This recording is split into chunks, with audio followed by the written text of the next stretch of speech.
Hello everyone, welcome to the Bong tasty hub. আমার আজকের recipe নবাবী সেমাই।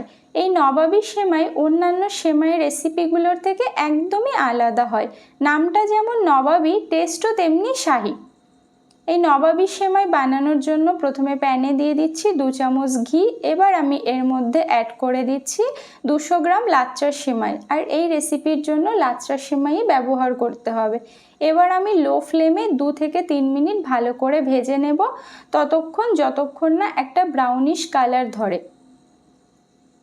তো ভাজতে ভাজতে কালারটা চেঞ্জ হয়ে এসছে। এবার আমি এর মধ্যে অ্যাড করে দিচ্ছি 2 চামচ গুঁড়ো দুধ আর দিয়ে দিচ্ছি 1.5 চামচ চিনি। আপনারা চাইলে এখানে গুঁড়ো চিনিও ব্যবহার করতে পারেন। এবার এই সমস্ত উপকরণ খুব ভালো করে মিশিয়ে নিতে হবে। মেশানোর পর লো ফ্লেমে আরও 2 থেকে 3 মিনিট ভেজে নিতে হবে।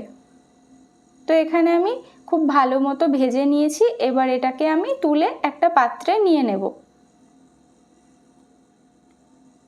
এবার আমি এই লাচ্চার সেমাইগুলোকে ঠান্ডা করে নেব। কড়াইতে দিয়ে দিচ্ছি আবারও 1 চামচ ঘি। এবার এর মধ্যে কিছু ড্রাই ফ্রুটস অ্যাড করে দিচ্ছি, যেমন আমন্ড, কাজু, পেস্তা আর কিশমিশ। এই সমস্ত ড্রাই ফ্রুটস আমি লো ফ্লেমে 2 মিনিট ভালো করে ভেজে নেব। ভাজা হয়ে গেছে। এবার এগুলোকে আমি একটা পাত্রে তুলে নিয়েছি।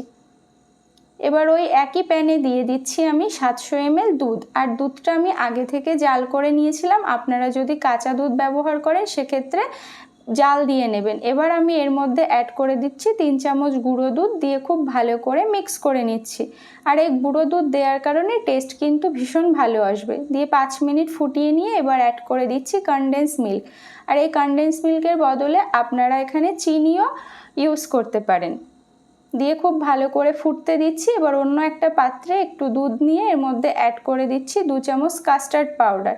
দিয়ে ভালো করে মিক্স করে একটা স্মুথ পেস্ট বানিয়ে নিয়েছি। এবার এই কাস্টার্ড পাউডারের মিশ্রণটা দুধের মধ্যে অল্প করে দিতে হবে আর নাড়তে থাকতে হবে, না হলে দলা পাকিয়ে যেতে পারে।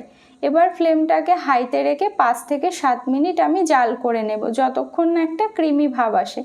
আপনারা এর ঘনত্ব দেখে বুঝতেই পাচ্ছেন যে একটা ক্রিমি ভাব চলে এসছে। এই সময় আমি ফ্লেমটাকে অফ করে দেব। এর থেকে বেশি ফোটালে কিন্তু বেশি ঘন হয়ে যাবে। এবার অন্য একটা পাত্রে ভেজে রাখা লাচ্চার সেমাই নিয়ে নিচ্ছি। আর লাচ্চার সেমাইয়ের কোটিংটা কিন্তু হালকা দিতে হবে। এবার আমি পাত্রের মধ্যে ভালো করে সেট করে নিচ্ছি। তো চেপে চেপে ভাবে সেট করে নিয়েছি। এবার দুধের যে ক্রিমটা বানিয়েছিলাম সেটা এখানে পুরোটাই অ্যাড করে দেব, কারণ এর মেন ইনগ্রেডিয়েন্টস হচ্ছে এই দুধের ক্রিম। এটা আপনারা যত বেশি দেবেন স্বাদ কিন্তু ততটাই ভালো হবে। এবার উপর থেকে আমি সামান্য ভাজা সেমাই দিয়ে আবারও হালকা কোটিং করে নিচ্ছি, দিয়ে ভালো করে পাত্রের মধ্যে সেট করে নিচ্ছি। এবার আমি উপর থেকে ভেজে রাখা ড্রাই ফ্রুটস দিয়ে সার্ভ করে নিচ্ছি। তো এখানে আমার প্রিপারেশন কমপ্লিট। এটাকে ফ্রিজে এবার 2 থেকে 3 ঘন্টার জন্য রেখে দেব। 2 ঘন্টা পরে ফ্রিজ থেকে বার করে নিয়েছি। তো আপনারা দেখতেই পাচ্ছেন কতটা সুন্দর হয়েছে। তো সামনেই ঈদ আসছে, তো আপনারা অবশ্যই এই রেসিপিটি বাড়িতে বানাবেন। আশা করি আপনাদের খুবই ভালো লাগবে। আর এটা খেতেও অত্যন্ত সুস্বাদু হয়।